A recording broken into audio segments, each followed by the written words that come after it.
한편 루트비 2세와 바그너와의 인연은 16세 때 루트비가 바그너의 오페라 로헨그린을 감상한 후 감명받은 나머지 자신의 낭만적인 영웅 이야기가 실제로 실현되었다고 감탄하게 되며 시작됩니다. 이후 그는 바그너의 광팬이 되죠. 10개월 후에는 또 다른 바그너의 오페라 타노이저를 보고 그 마음은 더욱 커져갑니다. 바그너의 오페라에 나오는 낭만적인 영웅들은 어린 루트비의 상상력을 자극했습니다. 왕위에 오른 후 그가 했던 첫 공식적인 명령은 바그너를 찾아서 데려오라는 것이었습니다. 바그너는 학창시절부터 문제를 일으켜 퇴학당하고 타고난 음악적 재능에도 불구하고 게으르고 사치를 부리며 여자들이나 밝히고 다니는 등 사치와 방탕의 표본이었습니다. 벌이도 시원치 않았기 때문에 빚을 지게 되고 결국 빚쟁이들을 피해 도망다니는 처지에 놓이게 됩니다. 바이에른 왕국의 대신들이 바그너를 싫어했던 이유는 단지 그의 사치와 방탕함, 그에 대한 왕의 지나친 총애 때문만은 아니었습니다. 1848년 작센 왕국에서 드레스덴 봉기를 주도한 혐의로 추방당하며 도망 생활을 하고 있던 그였고, 대신들은 극렬한 공화주의자였던 그의 혁명적인 정치 사상으로부터 왕이 지나치게 영향을 받을까봐 두려웠던 것입니다. 어쨌든 루트비 2세는 바그너의 빚을 모두 청산해주고 그의 작품 활동을 지원하는 등 든든한 조력자가 되어주었습니다. 20세기에 작곡된 인기 오페라 중 바그너 스타일을 따르지 않는 작품은 나비 부인, 투란도트 등 푸치니 작품밖에 없다고 해도 과언이 아닐 정도였습니다. 루트비 2세의 지원이 없었다면 지금의 바그너의 명성은 있을 수 없었을 것입니다. 루트비 2세는 바그너를 열렬히 존경하고 곁에 두고 싶어 했으나 바그너의 방탕함과 사치, 자신과 연인 사이라는 소문으로 인해 어쩔 수 없이 그를 왕공으로 부른 지 1년 정도 후인 1865년 12월 바그너에게 바이에른 밖으로 떠나도록 명합니다. 루트비 2세가 죽기 3년 전인 1883년에 바그너는 세상을 떠나고 맙니다. 루트비 2세는 자신의 모든 궁전에 있는 피아노에 검은 휘장을 덮도록 하여 그의 죽음을 애도하였습니다. 그 후 루트비 2세는 모든 역량을 성 건축에 쏟아붓습니다. 그리고 노인슈반스타인 성을 바그너가 여전히 살아 숨쉬는 듯한 곳으로 꾸미게 되죠. 노인슈반스타인 성은 새로운 백조의 성이란 뜻으로 단순히 성의 외견이 백조의 형상을 닮았기 때문에 붙여진 이름이 아니라 바그너의 오페라 로헨그린에서 주인공인 백조 기사 로헨그린이 공경에 빠진 엘자 공주를 구하기 위해 나타났을 때 타고 있던 백조를 모티브로 해왔기 때문에 붙여진 이름입니다. 성의 외경과 내부 장식은 물론 성의 이름까지 백조의 성으로 지은 것이죠. 바그너의 죽음 이후 루트비 2세는 더욱더 그를 상징하는 것들로 성을 꾸미는 것에 집착을 하게 됩니다. 바그너의 오페라에 나오는 등장인물이 나오는 그림 등이 거실에 수도 없이 걸려 있었다고 합니다. 기존의 건축 계획에 만족하지 못하고 툭하면 계속 변경하고 추가했기 때문에 건축비는 계속 천문학적으로 불어나게 됩니다. 바그너는 루트비의 비참한 최후를 예언이라도 했던 걸까요? 1864년에 루트비 2세를 만난 첫인상을 바그너는 이렇게 진술했습니다. 그는 너무 고귀하고 당당하고 영혼 가득하여 조악한 세상의 탕류에 휘말려 사라지게 될까 두렵다. 그는 지금껏 보지 못한 경이로움 그 자체이다. 내각으로 하여금 루트비 2세를 정신병으로 몰아가게끔 이끌었던 것은 예술과 건축에 대한 이런 광적인 취미생활이었는데요. 한편 그 취미생활에 몰두하도록 그를 이끌었던 것은 낭만적인 영웅 이야기에 대한 어린 시절의 동경뿐만 아니라 거기에 빠지게끔 그를 몰아세웠던 우울증도 한몫하게 됩니다. 우울증 원인으로는 선천적인 예술적 감수성, 어린 시절의 향수, 성 정체성에 대한 혼란, 프로이센과의 갈등 등 여러 요인들이 복합적으로 작용합니다. 루트비 2세는 단순히 일하기 싫은 게으름뱅이는 아니었습니다.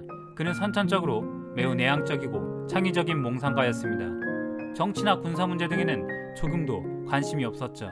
사람이란 본질적으로 다른 누군가의 기대에 맞춰 태어나는 존재가 아니며 후천적인 훈육을 받더라도 어찌할 수 없는 경우가 덜어 있습니다. 타고난 내향적 성격, 남달랐던 예술에 대한 감수성과 어릴 적에 읽었던 낭만적인 영웅들의 이야기에 대한 향수는 루트비 2세로 하여금 타인과의 관계에 어려움을 겪으며 취미생활에만 몰두하는 내향적이고 예민한 성격의 사람으로 성장하도록 합니다. 운둔 생활에 빠져서 왕의 책무보다는 예술에 대한 관심과 투자, 성건축에 모든 것을 쏟아붓게 된 것이죠. 혼란스럽고 급박하던 당시의 정치적인 정세 또한 그가 왕의 책무를 외면할 수밖에 없게 만듭니다. 그의 재위기간 초반부터 시작된 프로이센과의 관계 변화는 루트비 2세에게 엄청난 스트레스를 주었을 것입니다.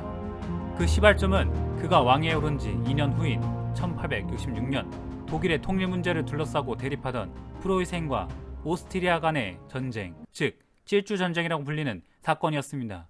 여기서 그 유명한 독일 제국의 수상 비스마르크가 등장합니다. 프로이센의 비렐름 1세는 그를 독일의 첫 수상으로 세우고 군비 확장을 꾀하였고 결국 승리합니다. 독일에서 프로이센 다음으로 강국이었던 바이에른 왕국이었지만 후호국이었던 오스트리아의 편에 섰다가 패배하였기 때문에 결국 프로이센과 굴욕적인 동맹을 맺고 서서히 흡수 합병되는 운명을 맞이하게 됩니다.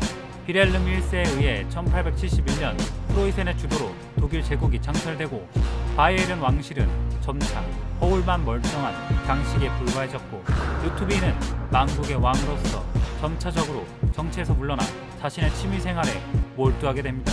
노인슈반스타인성 건축은 바이에른 왕국이 프로이센과의 전쟁에 패배해 굴욕적인 동맹을 맺은 후에 시작되었죠.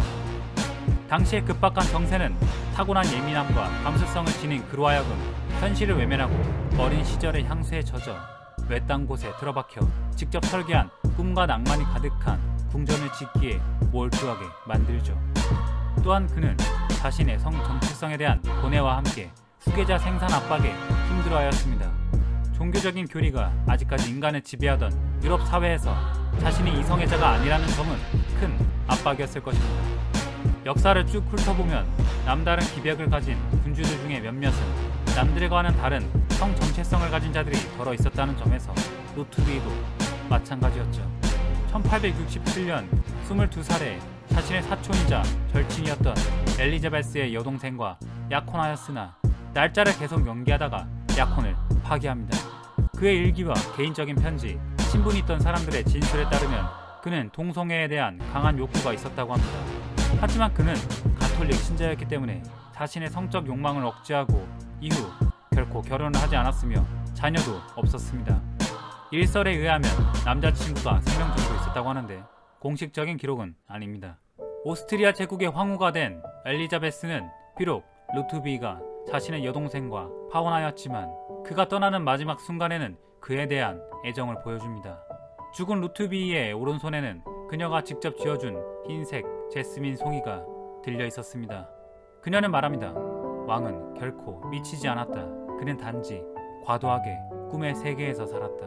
그가 과거에는 미친 왕 루트비로 불리기도 했었지만 동시에 동화왕이란 애칭도 가지고 있는 이유는 폭풍과도 같았던 그 시대의 복잡한 정세 속에서 이에 역행하여 동화 속의 주인공처럼 살기를 꿈꾸었다는 점이었죠.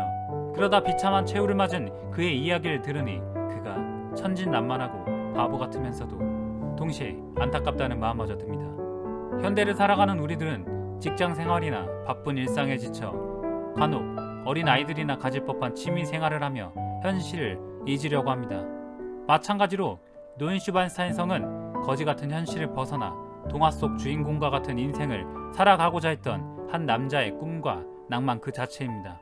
왕실 재산을 모두 탕진한 것도 모자라 다른 왕족에게 큰 빚을 진 탓에 바이에른 왕국의 골칫덩어리였던 루트비 2세의 취미생활은 아이러니하게도 현재 바이에른 주의 성의 건설비를 충당하고도 남을 훨씬 많은 관광 수입을 안겨주고 있습니다. 물론 노인슈반스타인성을 구경꾼들에게 더럽히게 두지 말라는 루트비 2세의 말은 끝내 지켜지지 않았지만 성이 위치해 있는 슈반가우 마을의 주민들은 집집마다 거실에 왕의 초상화를 걸어 놓으며 동화왕에 대한 외경심을 보여줍니다. 이상이 루트비가 일반 대중으로부터 호응을 얻고 있을 뿐만 아니라 존경까지 받고 있는 이유입니다. 세상은 참 역설적이고 아이러니한 일들로 가득합니다. 우리 인간은 그저 태어난 나라나 지역, 타고난 선천성에 순응하며 최선을 다해 살아갈 수밖에 없습니다. 그런 면에서 루트비 2세가 현실에 고통받으면서 낭만적인 삶을 꿈꾸다가 비참한 최후를 맞이한 그의 스토리는 슬픔의 감정을 넘어 낭만적이기까지 합니다.